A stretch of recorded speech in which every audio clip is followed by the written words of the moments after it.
भगवान बुद्ध और बाबा साहब अंबेडकर और उपस्थित समाज को साक्षी मानकर मैं आज अपने को कुमारी के पति के रूप में समर्पण करता है। गिरिंग गजबरंग अतिमत्त भूतं दावाग्य चक्रमचनी वसुधारुणंतं मैं तुम बसे कवि दिना जितवा मुनिंदो तंग तेजसा भवतु तेजय मंगलानि।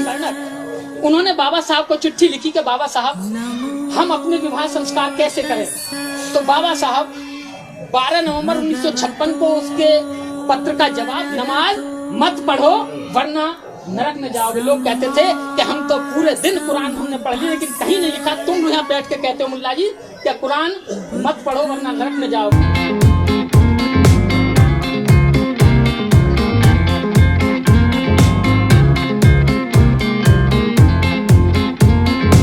एक सामाजिक कार्य होता है, विवाह गृहस्थी जीवन का एक बड़ा पवित्र बंधन होता है और शादी एक सामाजिक कार्य है, क्योंकि मनुष्य एक सामाजिक प्राणी है, समाज में रहता है।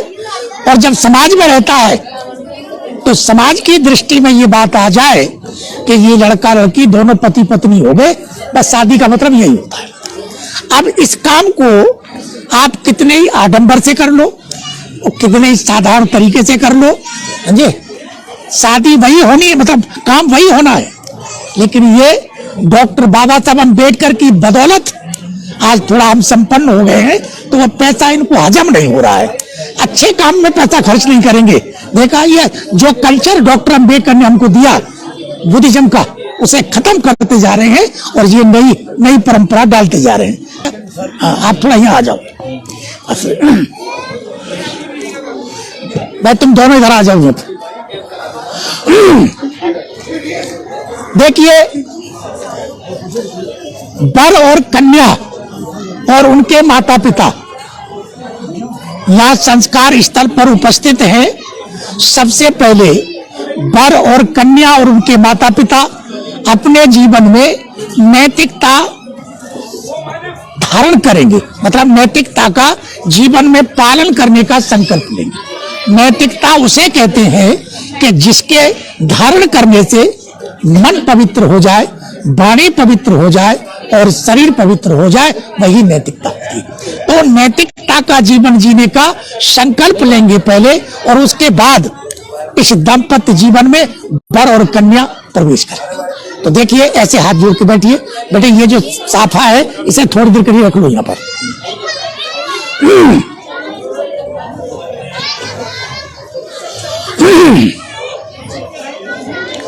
देखिए, जितनी मेरी आवाज है मैं उस हिसाब से काम कर रहा हूं, समझे। आप लोग मतलब बोलेंगे, ठीक है। ऐसे हाथ जोड़ के बैठना। नमो तस्य भगवतो अरहतो सम्मा सम्बुद्धस्स।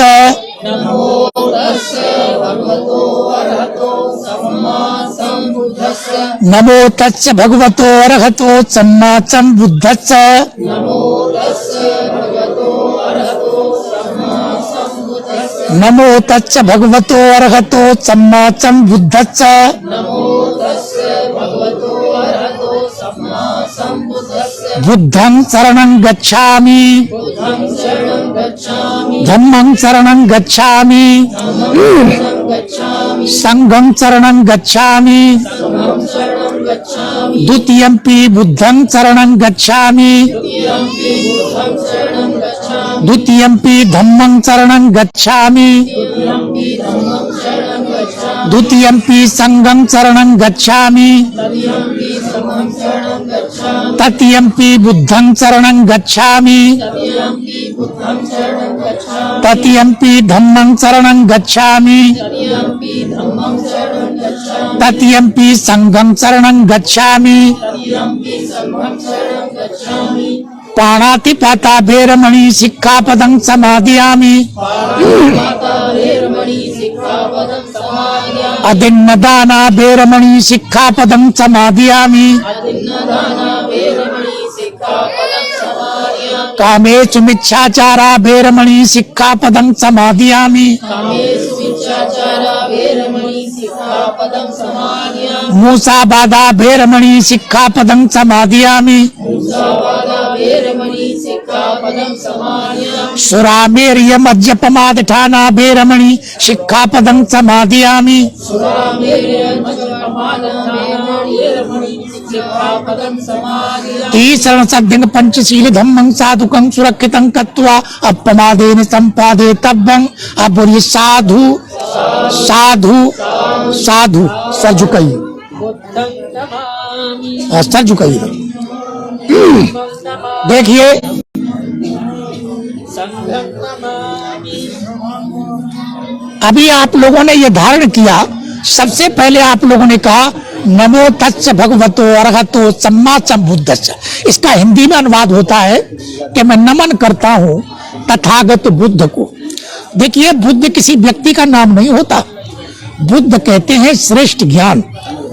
इनका नाम तो सिद्धार्थ गौतम था, लेकिन जब इनको श्रेष्ठ ज्ञान की प्राप्ति हुई, बुद्धत्व प्राप्त हुआ, तो इनके मुख से भी निकला था, क्या निकला?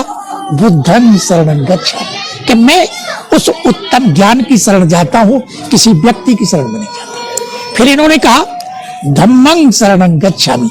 धम्म कहते हैं दुख मुक्ति का मार्ग, जिस मार्ग पर चल करके नाना प्रकार के दुखों से छुटकारा मिलता है, मैं ऐसे मार्ग की शरण जाता हूं। तो कहा धम्मं शरणं गच्छामि। फिर कहा संघं शरणं गच्छामि। संघ माने समूह के, कि मैं ऐसे लोगों की संगति करूंगा, ऐसे लोगों के संग में जाऊंगा कि जो श्रेष्ठ ज्ञान से युक्त हो, जो धम्म का आचरण करते हो, ऐसे लोगों के संघ की शरण में जाता हूं। तो कहा संघं शरणं गच्छामि। ये तीन शरण ही मेरी सर्वोत्तम शरण है और कोई चौथी शरण नहीं है। साथ ही आपने कहा प्राणातिपाता बेरमणि शिक्षापदं समादयामि। प्राण सबको प्रिय होते हैं, मृत्यु से सब घबराते हैं। इस संसार में जो पैदा हुआ है वो जीवित रहना चाहता है, इसलिए आप लोगों ने कहा मैं अकारण किसी की हत्या नहीं करूंगा, क्योंकि प्राण सबको प्रिय होते हैं।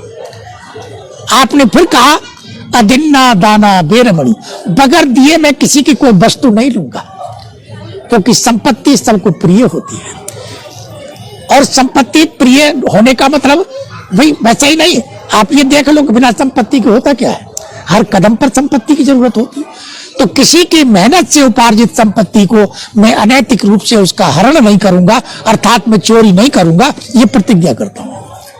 तीसरी बात कहा कामेश मिच्छाचारा बेरमणि, कि मैं व्यभिचार से अपने को अलग रखूंगा।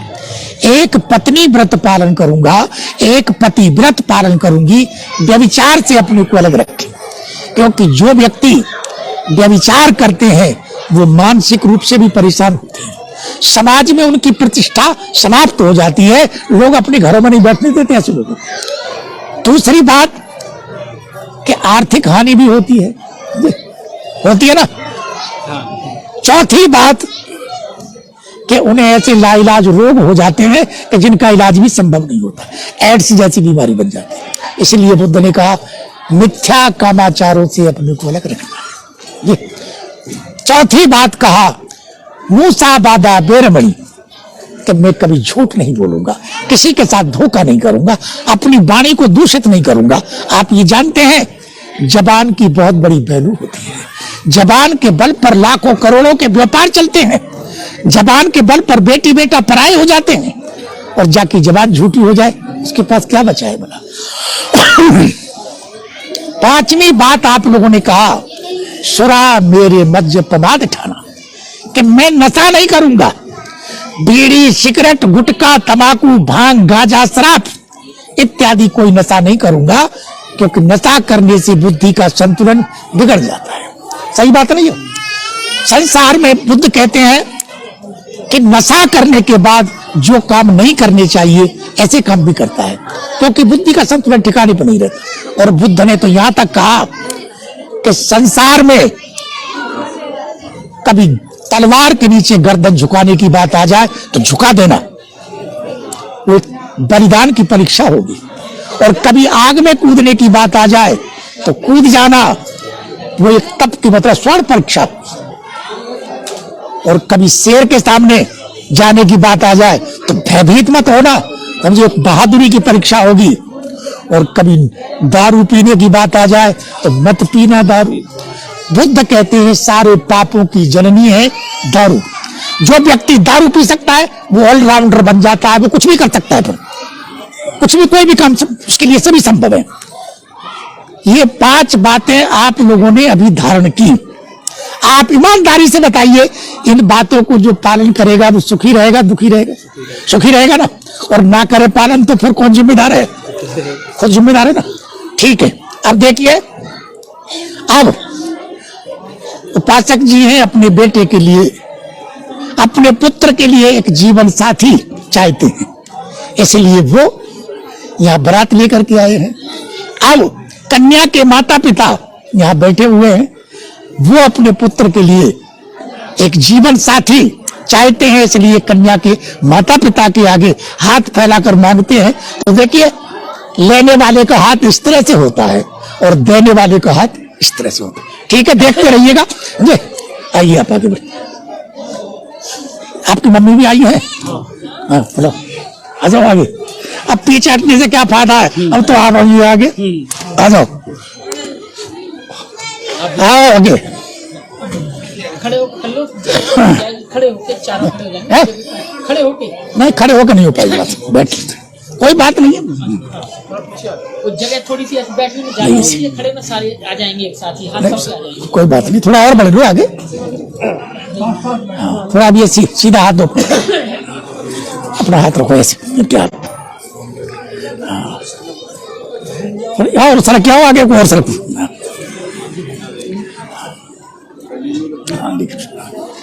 लपेटे तू रख बस। लपेटे ऐसे रखिए पट्ट अवस्था में। हाँ, ऐसे उल्टा करके ऐसे। हाँ, ऐसे हाथ लगाओ। हाँ, तुम सीधा हाथ रखो ऐसे। भूल गए, तुम्हारी शादी भी तो हुई थी ऐसे। तो भूल गए बात। हाँ, भूलोगे तो है ही, और क्या होगा। ऐसे हाथ लगा लो ऐसे।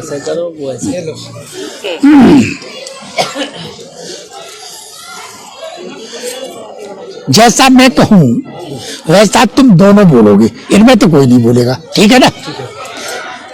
भगवान बुद्ध और बोधिसत्व बाबा साहब अम्बेडकर और उपस्थित समाज को साक्षी मानकर आज हम अपनी प्रिय पुत्री नाम लो प्रेतिका को आपकी पुत्र वधू के रूप में आपको समर्पण करते हैं, जिसका लालन पालन आज तक हमने किया था।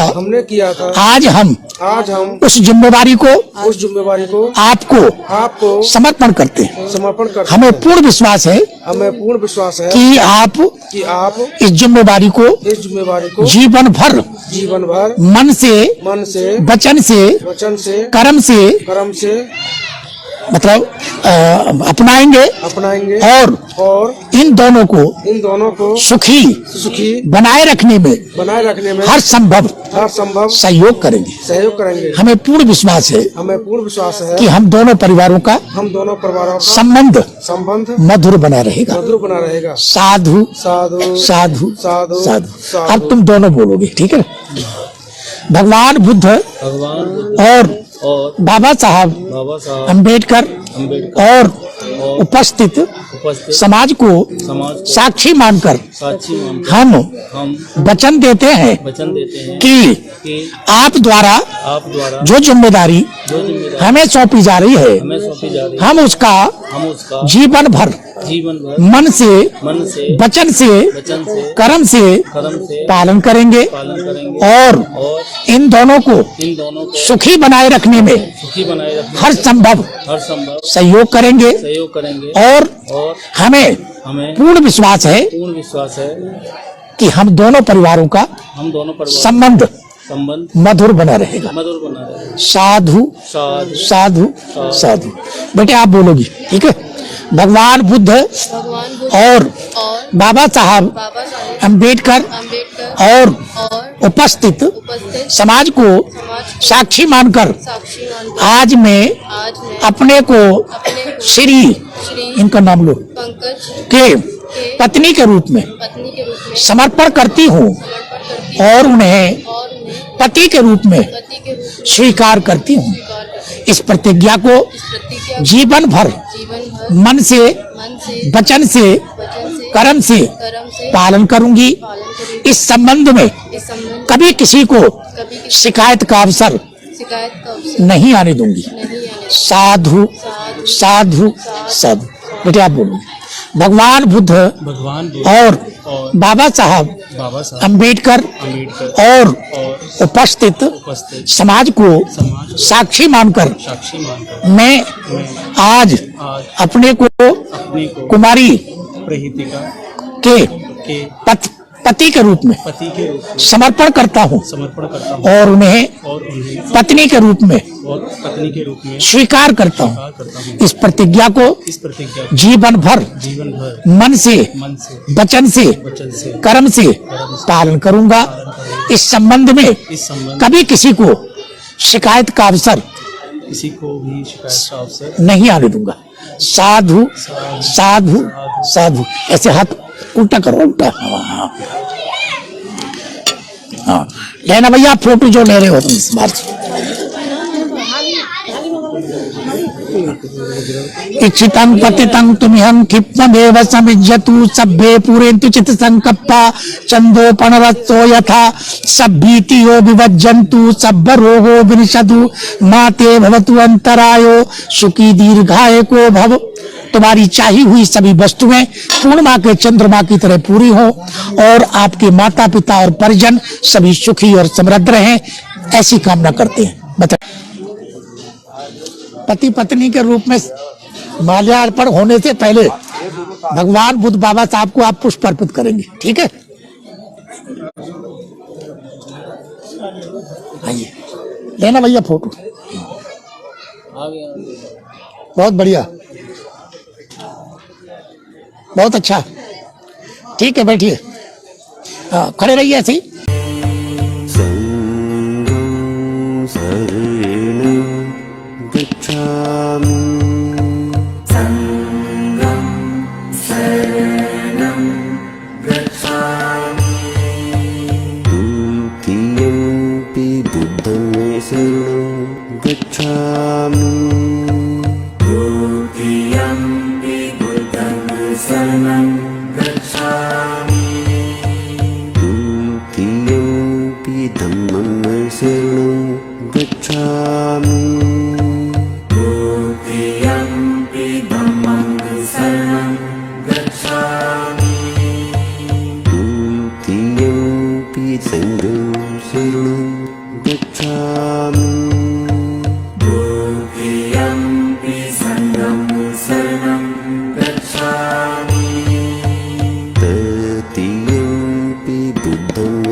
उड़ा गया। सबसे पहले ये कहा गया बाहुं सहस्रभिनिमित्तं साबुधन्तं गिरिमेखलं, कि जैसे भगवान बुद्ध जब ध्यान में बैठे थे तो गिरिमेखल नाम का हाथी उनके ध्यान को भंग करने के लिए, मतलब मार आया था उनको विचलित करने के लिए, लेकिन वो पराजित होकर के गया। तो इस सत्य वचन से आपके तथा आपके परिवार के लोगों का कल्याण। भगवान बुद्ध को की हत्या करने के लिए नालागिरी हाथी छोड़ा गया, जो अजात शत्रु ने के कहने पर, देवदत्त के कहने पर अजात शत्रु ने उनकी हत्या करने के लिए छोड़ा था। लेकिन वो हाथी भी भगवान बुद्ध के सामने जाकर के नतमस्तक हो गया। इस सत्य वचन से आपके तथा आपके परिवार के लोगों का कल्याण हो। भगवान बुद्ध की हत्या करने के लिए अंगुलीमाल डाकू योजनों तक उनके पीछे दौड़ा, लेकिन अंत में वो भी पराजित हुआ और उसे भी एक संत पुरुष बना दिया। इस सत्य वचन से आपके तथा आपके परिवार के लोगों का कल्याण हो। भगवान बुद्ध के बदनाम करने के लिए एक वैश्या नाम की लड़की को बदनाम करने के लिए भेजा गया। उसने अपने पेट पे लकड़ी का टोकरा बांध रखा था और सभा में बैठ करके बुद्ध को बदनाम करना चाहती थी कि ये मेरे पेट में बच्चा आपका है, जी मेरे प्रसव का समय हो गया, मेरा व्यवस्था करो। तो बुद्ध मुस्कुराए और कहने लगे, चिंचा ये तो तू जानती है, ये मैं जानता हूँ। जब उन्होंने ऐसा कहा तो चिंचा हंसने लगी और जैसे हंसने लगी तो लकड़ी का टोकरा नीचे निकल गया। जब टोकरा निकल गया नीचे तो लोग मारने को दौड़े, बोले कि मारो, ये बुद्ध को बदनाम करना चाहती है। तो बुद्ध ने कहा, मत मारो इस बेचारी को, ये तो खुद ही मर चुकी है जी। तो भगवान बुद्ध ने ऐसी दुष्ट औरत को भी अपने सील के बल से जीत लिया। इस सत्य वचन से आपका तथा आपके परिवार के लोगों का कल्याण हो। भगवान बुद्ध तो अनंत विजयी थे, उन्होंने अपने जीवन में अनंत विजय हासिल करी। उन अनंत विजयों के प्रताप से आपके तथा आपके सभी परिवार के लोग सुखी और समृद्धता का जीवन जिए। एक ये भगवान बुद्ध ने कहा, मैं वर और कन्या दोनों से ये कहना चाहूंगा कि देखिए, जो प्रतिज्ञाएं आपने की हैं, यदि आप इन प्रतिज्ञाओं को अपने जीवन में पालन करेंगे तो मेरा दावा है कि आपका सुखी और समृद्धता के जीवन के साथ जीवन व्यतीत होगा। और यदि तुमने गड़बड़ की तो भैया तुम जानो, तुम्हारा काम जाने, भुगतना तुमको ही पड़ेगा, समझे। लेकिन एक बात मैं बताऊं, ये रामकेश है, रामकेश से अच्छा संबंध रहा है। देखिए रामकेश के ये गुड़िया के नाना बैठे हैं तो कपली साइड, इनसे बहुत लंबा पुराना संपर्क रहा है हमारा जी। जब तक ये पैदा भी नहीं हुए थे, बालक जब से इनकी यहाँ आना जाना रहा है। मैं एक बात कहना चाहूंगा, आप शिवचरण की देवती हैं और आपको अपनी ससुराल में जाकर के बुद्ध के उन शब्दों का पालन करना होगा। जब बुद्ध ने ये कहा था, सुजाता, विशाखा, विशाखा तुझे अपनी ससुराल में जाकर के 3 बातों का पालन करना होगा। उनका पहली बात, घर की आग बाहर नहीं जानी चाहिए। ये संक्षेप में कहा था, घर की आग बाहर नहीं जानी चाहिए और बाहर की आग घर में नहीं आनी चाहिए। तीसरी बात कि सुख की नींद सोना। ये 3 बातें संक्षेप में कहा। इसका मैं आपको थोड़ा विस्तार से बता दूं। पहला, घर की आग बाहर ना जाए। अपने घर की, परिवार की कोई भी गोपनीय बात पड़ोसी को भी मत बताना, नहीं तो वो उसका नाजायज फायदा उठाएगा। बाहर की आग घर में ना आ जाए, इसके लिए ध्यान रखना है कि घर बाहर की कहीं आफत, मतलब फिजूल की बातें परिवार में आके मत बताना, नहीं तो वो बाहर की आग तुम्हारे घर को भी जला देगी।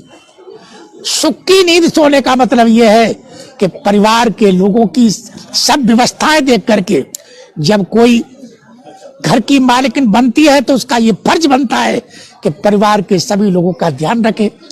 किसको क्या मिला है, क्या नहीं मिला, क्या कोई परेशानी तो नहीं है, सबकी व्यवस्थाएं देख करके जब आराम से सोए शाम को, घर के दरवाजे बंद करके सारी सब व्यवस्थाएं, तो वो सुख की नींद सोना है।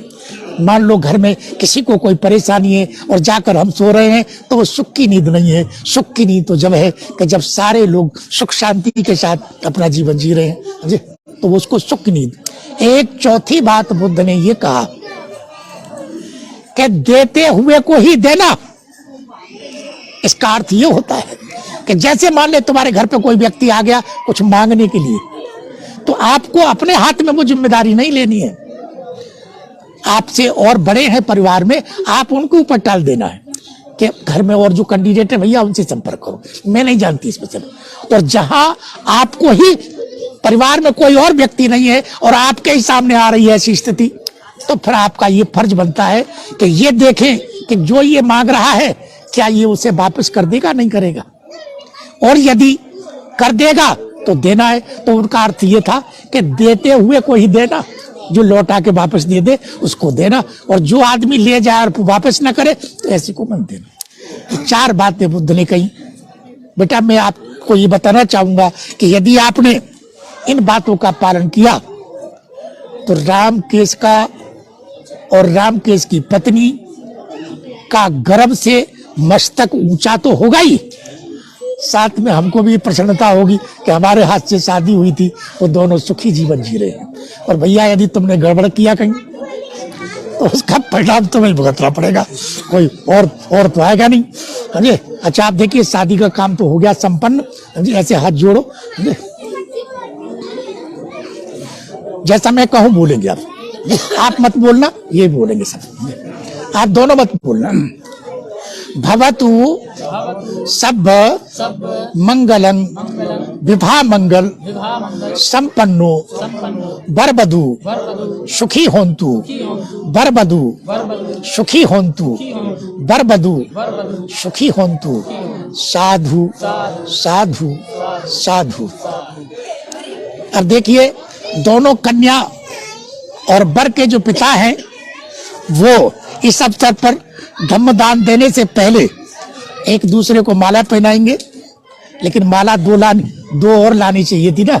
उधर कन्या की मम्मी भी है और वर की भी मम्मी है, तो उनको भी चाहिए एक माला, समझे। लेकिन गलती है, मैंने कहा रसगुल्ला एक कम बनाते हैं हम बात दावत में। अरे कहाँ है, मतलब लाओ कहाँ है, वैसे ही गोला मार रहे हैं सीधा।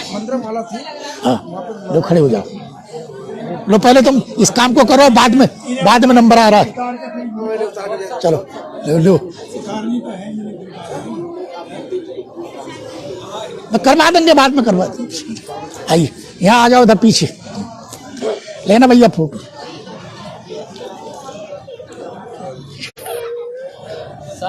साधु साधु साधु। ये जो संस्कार हुआ है उससे पहले सभी महापुरुषों को, बुद्ध और जितने भी उनके धम्म ध्वज वाहक रहे, सभी के चरणों में कोटि कोटि नमन। ये जो संस्कार हुआ है ये बाबा साहब हमें बताकर गए, और बाबा साहब ने ये बात मैं आपको उसके रूप में बताऊं कि हमें क्या करना है, कैसे करना है।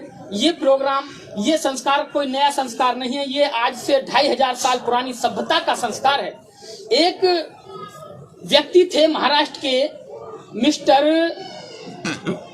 V.S. कर्णक, उन्होंने बाबा साहब को चिट्ठी लिखी कि बाबा साहब हम अपने विवाह संस्कार कैसे करें। तो बाबा साहब 12 नवंबर 1956 को उसके पत्र का जवाब दे रहे हैं, और ये V.S. कर्णक थे 41/2 3 रॉ मरीन स्ट्रीट बॉम्बे के रहने वाले। तो बाबा साहब लेटर में लिख रहे हैं, जवाब दे रहे हैं कि विवाह संस्कार बहुत ही सरल है। बौद्ध पद्धति के अनुसार विवाह संस्कार में न तो हवन होता है, ना ही सप्तविधि होती है। इस प्रकार के विवाह संस्कार का सारा तत्व इस बात से है कि एक नवनिर्मित मिट्टी का घड़ा या लोटा जल से भरकर वर वधू के बीच में रखकर स्टूल पर रख दें, जैसे यहाँ मेज पर रखा है, और अपने महापुरुषों की फोटो बुद्ध की रखकर त्रिशरण पंचशील किसी बौद्ध भिक्षु या उपासक से त्रिशरण पंचशील देना है। वह अष्टमंगल गाथा का पठान करना है चाहिए। इस अवसर पर वर वधू को श्वेत परिधान में होना चाहिए। भवदीय डॉक्टर अंबेडकर। और इसका जवाब बाबा साहब 12 नवंबर 1956 को दे रहे हैं, और ये लेटर धर्मयान पत्रिका में जून 1957 को छपी थी, अंक 2 में और 3 में, पृष्ठ संख्या 9 में, जो मेरे पास है। ये बाबा साहब कह के गए जो आज हो रहा है। ये सबूत के लिए मैं आपको दे रहा हूँ कि जिस पत्रिका में लेटर छपा। लेकिन बाबा साहब ने जब इस चीज की कल्पना की थी तो इसी की कल्पना की थी। लेकिन अब जो भी प्रोग्राम हुआ, जो भी कार्य हुआ, जो भी हो रहा है, जो हम देख रहे हैं, उसमें और इसमें कोई अंतर नहीं है। सिर्फ अंतर इतना है, जो मैंने देखा, जो मैं देख रहा हूँ, पूरे देश में देख रहा हूँ, बाबा साहब के कार्यों का फल मुझे इतना मिला कि मैं पूरे देश में देख रहा हूँ कि वहां से वहां तक, घर से निकलने से और यहाँ तक सिर्फ एक पुरोहित ब्राह्मण की जगह बौद्ध भिक्षु बैठा है। बाकी सारे काम हिंदू धर्म से हुए नहीं हुए, ये बता दो, हुए नहीं हुए? हुए? हाँ बोलो, हुए? सिर्फ एक काम हुआ कि बौद्ध भिक्षु, ब्राह्मण की जगह बौद्ध भिक्षु था। लेकिन बाबा साहब ने इसकी कल्पना नहीं की थी जो कल्पनाएं हो रही हैं। लेकिन आज बनते जी अभी कहते 2 पैसे जो आए ना, उससे पता नहीं क्या क्या होता है। इन चीजों की कोई जरूरत नहीं होती। शादी हमारी भी हुई, शादी हमारे माँ बाप की भी हुई, लेकिन हमने तो सेहरा नहीं पहना, हमने तो घोड़ी नहीं चढ़े, हमने तो बैंड नहीं बजा। हमारे बच्चे हो रहे हैं और वो तो कंट्रोल है, वरना और भी हो जाते, हम भी नहीं चाहते ज्यादा करने। तो ये हमारी सिर्फ बुद्धि का खेल है। शिक्षित होना, पढ़ा लिखना होना 2 बातें हैं। पढ़ा लिखा होना है कि जो लिखा है वो पढ़ लिया, कि कै कबूतर और खे कबूतर और गे कबूतर, डे डबूतर और चे चबूतर। शिक्षित का होना है कै कबूतर खे खरगोश। तो इनमें 2 में फर्क है। एक पढ़ा लिखा आदमी भी शिक्षित हो सकता है, विद्वान हो सकता है, लेकिन पढ़ा लिखा आदमी जरूरी नहीं है तो वो शिक्षित हो जाए, क्योंकि उसने सिर्फ पढ़ा है और एग्जाम में वही लिखा है और पास हो गया है कि मैं पढ़ लिख गया हूँ, वो शिक्षित नहीं हुआ। शिक्षित की कल्पना बाबा साहब करते हैं कि अनपढ़ भी आदमी है तो वो अपने दोस्त और दुश्मन की पहचान करे, और दोस्त और दुश्मन की पहचान करने का ही ये सारी संस्थाएं हमारी बाबा साहब के नाम पर जितनी संस्थाएं वो सब ये कर रही हैं। बौद्ध भिक्षु कर रहे हैं, अपना घर छोड़कर ये सब कर रहे हैं। इसलिए साथियों, बाबा साहब से बड़ा दुनिया में विद्वान कोई नहीं है। उनकी बात तुम्हें आंख बंद करके और दिमाग बंद करके भी मान लेनी चाहिए, क्योंकि उनके बराबर विद्वान इस दुनिया में कोई नहीं है। उस व्यक्ति 4 बच्चे गवाकर हमारे भले के लिए कह के गया, तो मैं गारंटी देता हूं कि हमारे बुरे के लिए नहीं देखा गया होगा। बुरा आप कर रहे हो कि आपने उनकी पूरी बात नहीं मानी। एक व्यक्ति था, वो कहता था, मुसलमान था, सबसे कहता था नमाज मत पढ़ो वरना नरक में जाओगे, नमाज मत पढ़ो वरना नरक में जाओगे। लोग कहते थे कि हम तो पूरे दिन कुरान हमने पढ़ ली, लेकिन कहीं नहीं लिखा। तुम यहाँ बैठ के कहते हो मुल्ला जी क्या कुरान मत पढ़ो वरना नरक में जाओगे? तो वो कहता था हाँ लिखा है। कि लिया तेरी की कुरान में लिखा है? लेके आया कि बताओ कहाँ है? तो उसमें लिखा हुआ था नमाज ना पढ़ोगे तो गर नरक में जाओगे। तो वो गर को छुपा लेता था, कहता था बता क्या लिखा है? कि नमाज ना पढ़ोगे, नमाज पढ़ोगे तो नरक में जाओगे। कि ये लिखा कि हाथ उठाओ, इसके नीचे क्या है? कि ये नहीं उठा रहा, इसी के नीचे तो है जो कुछ भी, ये नहीं उठा रहा। मैं तो इतना पढ़ता हूँ कि नमाज पढ़ोगे तो नरक में जाओगे, जबकि लिखा था नमाज पढ़ोगे ना पढ़ोगे तो नरक में जाओगे। उसने छुपा रखा था, हम भी वही छुपा रहे हैं। तो बस इतना छुपाए रखो, इतना दिखाए रखो, क्या है ना बनते जी। तो साथियों, बात कड़वी जरूर होगी, माफी चाहता हूँ। ऐसे मौके पर ही कही जाती है, क्योंकि ऐसे मौके पर ही आप लोग। अच्छा आप बात ये बताओ शुक्रिया, बहुत बेटे, तुम दोनों, तुम्हारे मम्मी पापा भी बैठे, आप शादी संस्कार से संतुष्ट है? बढ़िया हुआ ना? ठीक है भैया, है, धन्यवाद। और एक बात यह है